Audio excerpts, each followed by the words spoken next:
ত্রয়োদশ জাতীয় সংসদ নির্বাচন ও গণভোটকে সামনে রেখে আইনশৃঙ্খলা পরিস্থিতি ঠিক রাখতে এখন থেকে যৌথ বাহিনীর কঠোর অভিযান চলবে বলে জানিয়েছেন নির্বাচন কমিশনার ব্রিগেডিয়ার জেনারেল অবসরপ্রাপ্ত আবুল ফজল মোহাম্মদ সানাউল্লাহ। রোববার ২১ ডিসেম্বর রাজধানীর আগারগাঁয়ে নির্বাচন ভবনের অডিটোরিয়ামে ত্রয়োদশ জাতীয় সংসদ নির্বাচন ও গণভোট উপলক্ষে আইনশৃঙ্খলা বিষয়ক ব্রিফিংয়ে তিনি একথা জানান।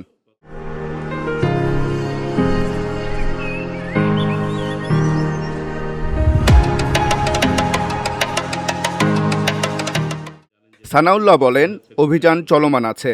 আমরা বলেছি এটা নিয়মিতভাবে প্রেস ব্রিফিংয়ের মাধ্যমে জানানো হবে। প্রতিদিনই প্রায় ২,০০০ জন করে গ্রেপ্তার হচ্ছে। এখন থেকে মাঠ পর্যায়ে যৌথ বাহিনী অপারেশন পুনরায় চালু হবে।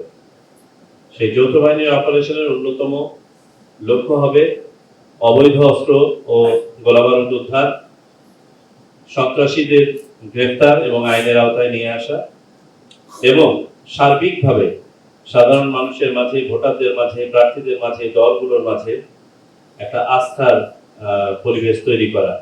এর আগে জাতীয় নির্বাচন ও গণভোটকে সামনে রেখে আইনশৃঙ্খলা পরিস্থিতির সার্বিক পর্যালোচনায় বিভিন্ন বাহিনীর সঙ্গে বৈঠকে বসেন প্রধান নির্বাচন কমিশনার এএমএম নাসির উদ্দিন।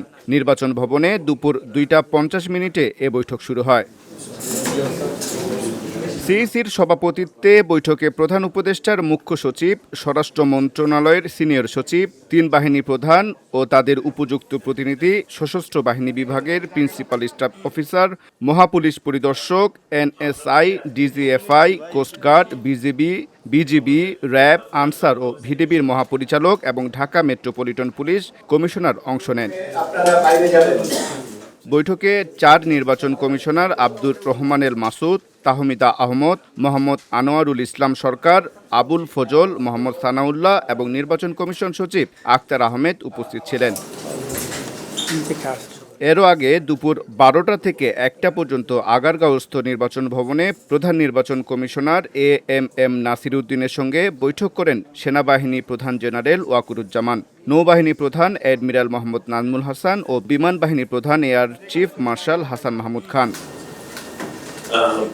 ভোটের তফসিল ঘোষণার পর ৩ বাহিনী প্রধানের সঙ্গে নির্বাচন কমিশনের এটি প্রথম সাক্ষাৎ।